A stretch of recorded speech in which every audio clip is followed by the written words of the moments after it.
an entrepreneur in general, it's just like so much work. Like it's 24/7, 7 days a week. And people don't understand that versus just working for a company that you did. And it takes a lot of, diligence and belief in what you want to do to do it. It takes a lot.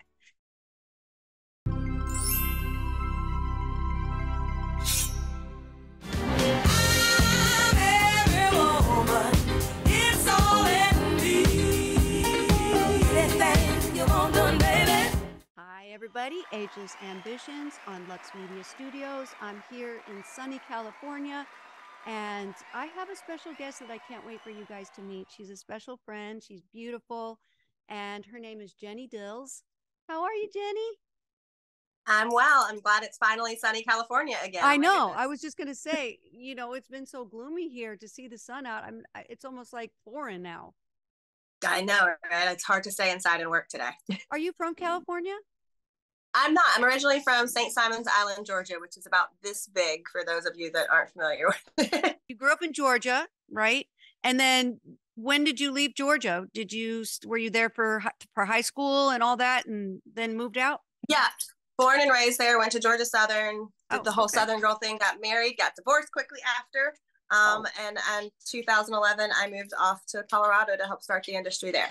Okay, so we're going to talk about this industry because it's really interesting, and everybody's involved with it more than ever now, and that's cannabis, right? You were in Forbes, you were featured in Forbes magazine. You came out to Colorado, and how did you even get into this industry? Because as a woman, like you said, it's very male dominant. So how did you even get started in this? Oh, you're gonna make me tell on myself. I'm sorry. Can we tell a little bit? So I moved from Georgia to Colorado to get into it. I was 22 at the time, and I kind of thought about it. I'm like, okay, well, I want to do this. I feel like I'm helping people. My background was in traditional healthcare. But your background is in traditional healthcare? Did you go to school for that? Pre-med. I did. Wow. Yeah. Wait, tell me about this. I gotta know. That's interesting. Yes. I love that. Yeah, so I went pre-med. I thought I wanted to be. I've always played sports growing up. I was a cheerleader through college. And as you know, when you're doing something physical like that, it comes with things like my old bad knee and stuff like that. And so I've seen 1,000 orthos and just kind of really appreciated the work that they'd done for me. And so I kind of wanted to pass that on. And so that was what I thought that I would be doing at this point in my life. Wow. Okay. But surprise, here we are. I'm not. So okay. So cool. You were going to be so you came to Colorado and you got yourself into the cannabis world with male dominating people around it. And then what happened from there? From there, I was just really fortunate to work with some amazing people and some amazing companies, and took a few brands to market. One of those being a company that ended up securing a patent on the aqueous suspension of cannabinoids, which was really cool because it's the only cannabinoid-based patent that has passed the Alice test. And the Alice test is when you're in federal court for patent enforcement, right? So you have to pass the Alice test, which says that your patented subject is valid and can be covered by said patent and protections. And it passed that, which is really cool case law. Okay, so that's patented, but tell me a little bit about, I am so naive about cannabis. So what is the patent? What are you saying that was patented? Like, how does that, what is that? Like, I know nothing. So, are you familiar with the company GW Pharmaceutical? No. Okay, so they are a big traditional pharmaceutical company, and they came out with a medication that was hemp-derived. It was called Epidiolex, and it was for seizures and things like that. Wow. So that was cool and all, but the cool part about cannabis is it's not like regular big pharma, right? It's kind of should have more of a patient-focused, passion-focused, holistic sense than big pharma, which we all know is really focused on this. Our response was to patent our formulation as well. And so the aqueous suspension, so essentially the cannabinoids are what make cannabis work. It's what derives the efficacy, all those things. Say that word again. Cannabinoids. Okay.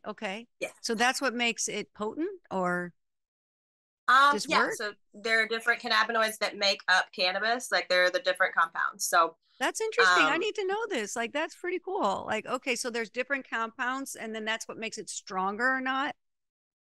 Yeah, that's what makes it stronger. That's what decides if you're going to be sleepy, if you're going to be energized, if it's going to help you with pain, if it's going to, whatever's going to happen.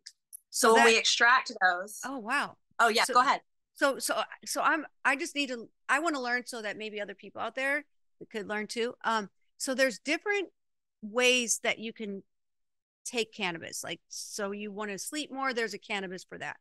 If you want to Yes. heal something or feel like less pain, you can take cannabis for that. I know nothing. I thought they all just, it just was one thing. No, so there's so many different cultivars, different strains, different Wow. extracts. So you're Okay. able to even take a strain and extract it and then break it down and reverse engineer it and put How the do you know parts this? together Did you that would help learn someone. this? This is so cool. Did you have to learn all that and then, or you just, is that what you like, is that why you're so like on Forbes and everything like that? Like seriously, this is such information that I never knew. No, it's cool. And there's not a lot of education. So I've done a lot of speaking and a lot of educating. I've been fortunate enough to work with some really cool scientists who've done some really amazing formulary work. I was very heavily involved in the breeding side of things, which is how Wow. you take this strain and that strain, put them together and get you one that will make you sleepy or happy or your stomach feel better or whatever you need. So that's part of why I was so interested, is because you can really gear the plant towards whatever you need health wise. That is so cool. Okay. So are you still with them? Are you there? Like, cause you're in Cali now. Yeah, I'm not with that company anymore, but that was that was a great experience. And I'm kind of, for lack of a better term, startup girl. So I take people to market, I get them going. I do some regulatory advisement. For instance, city of the Marin County, I helped advise on their cannabis regulations. And So if somebody wanted to get into cannabis, so you would help them get get the proper ways of how they do it so that you do it right. absolutely, yeah. So I would help them either write their license application, find the properties. I'm not a realtor, but there are Right. certain regulations, buffers that you have to have for cannabis properties. You can't go next to a school. You can't go next to a church. You can't be across the street from the park the kids are playing at. So there's all these different buffer zones for each municipality. So I help people through the process, teach them the industry and operational knowledge, business knowledge sometimes. So I'm kind of all over with that. So that's a startup for you. So you took a leap of faith as an entrepreneur and you did your own startup. I did. I That's did. not easy to do, It's especially, not, but it's fun. I mean, for like an entrepreneur in general, it's just like so much work. Like it's 24/7, 7 days a week. And people don't understand that versus just working for a company that you did. And it takes a lot of, diligence and belief in what you want to do to do it. It takes a lot. So I give you so much kudos for that because it's not easy. And I would love people to, learn more about it. And we would love to get the information out on here. So if anybody's interested, that's something that they would love to get into. Hey, let them count on you to do it. Absolutely. Absolutely. Yeah. I mean, I'm really passionate about the industry, both on the equity side. It's great for restorative justice, right? All these people who lost large portions of their lives for something that these major corporations are now making millions and billions of dollars off of. Mm-hmm, mm-hmm. So the restorative justice piece, but also being in Colorado, that's a very medicinally focused state. So I got to work with the kids who are having seizures. I got to work with moms who would move their families across the country so that they could safely give their kids a chance at a normal life. So I Right. think when you see those things, People it don't changes your understand focus. that cannabis can be so helpful for certain things like that. People with seizures. That was a big I saw a story on that and how nothing was working, but giving them some sort of, a potion of cannabis helped them relieve their seizures and stuff like that. And people need to Mm-hmm. know more about that. Like it's okay. Like, cannabis has a bad rap on a lot of levels, and it can be something that's so healing and the holistic way to take care of yourself versus big pharma, like you said, and popping pills and getting addicted. And that's what's wrong with our world is everybody's addicted to all these synthetic, if that's the word you can use, drugs.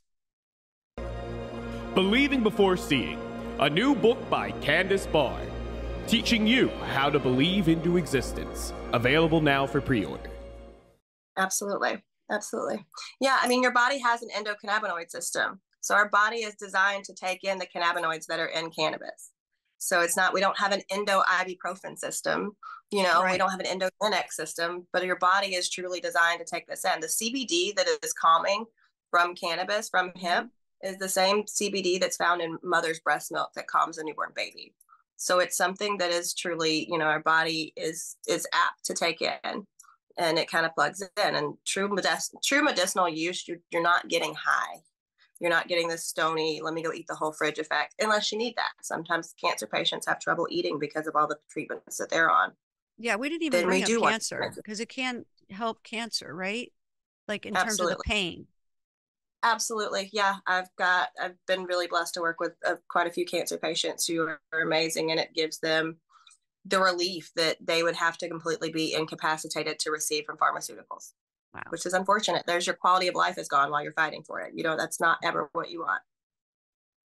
I think this is so interesting, and you have so much knowledge, and I never knew that, you know, this is what you do in terms of, you know, more in depth. And that's why I wanted you on the show, because I think that people need to know what's available out there, and that's not just, you know, hey, you know, puff pass kind of stuff.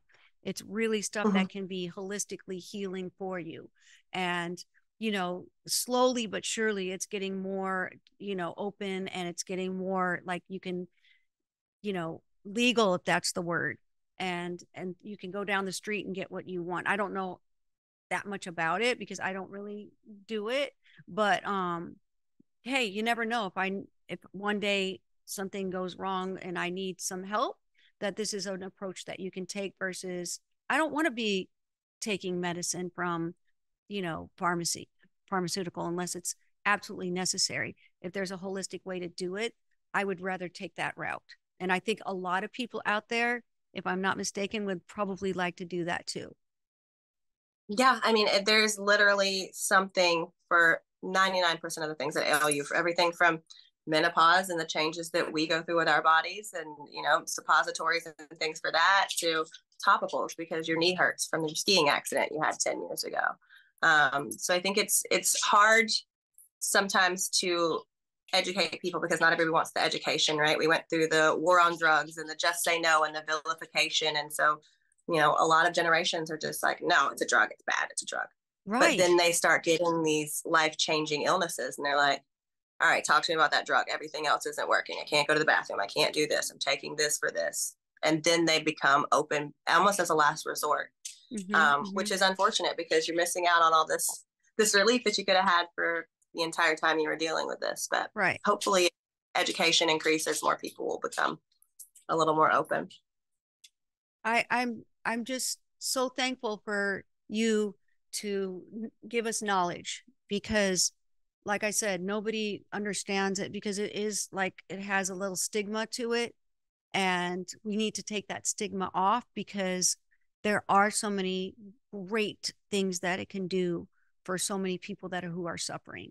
And if I can get anything out of what we have been talking about today, you know, my stepfather died of cancer, and towards the end, if they started bringing up cannabis, whatever, oils or whatever, I don't really remember, but if he only had the opportunity to not be in so much pain, it would have been so much more amazing. But I can tell you right now, because it was in the Midwest, that the stigma of, you know, marijuana or whatever, that's why they didn't do it until the very end.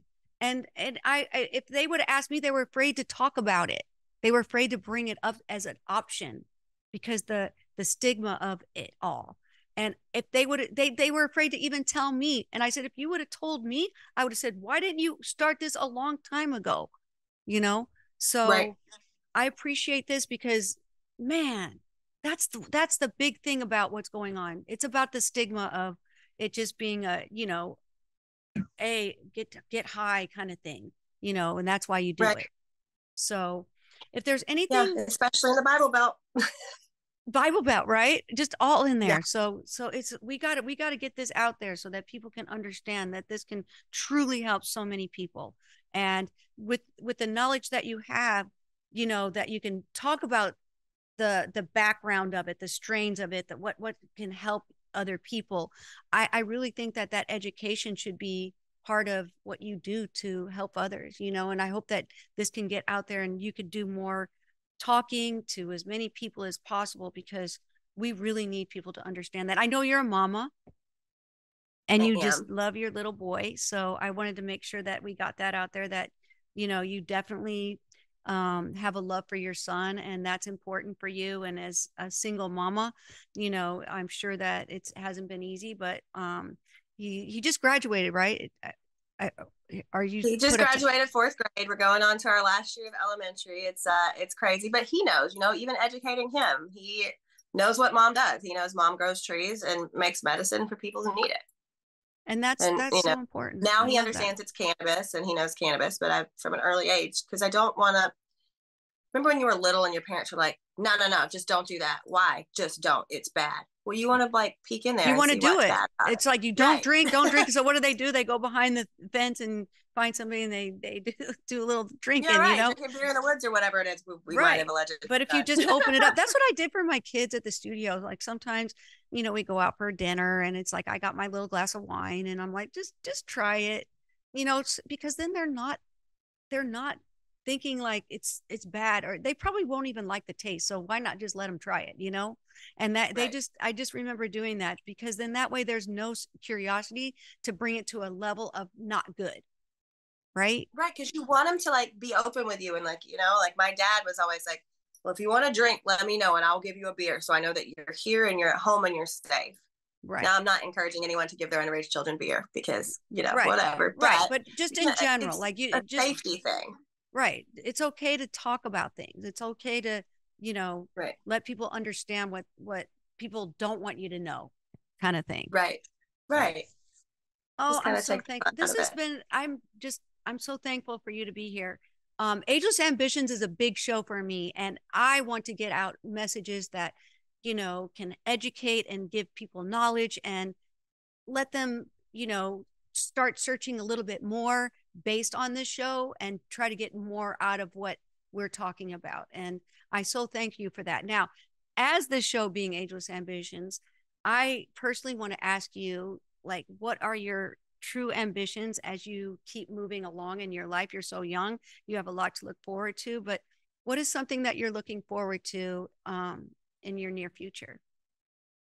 Well, I have a new ambition. I am in the process, of trying to open a cigar lounge in another male-dominated industry in West Hollywood. So I'm working on that, and as I move forward, I want to continue to make space for female and women of color in leadership, especially in these male-dominated spaces. Well, I bring it on. I'll bring that energy on. Having, you know, goals like that and wanting to be an entrepreneur and doing stuff in male-dominated places means so much to me, because, hey, we're strong. We can do whatever we want, and I hope that just, you know, manifests into whatever you want it to be. And I'm so happy for you.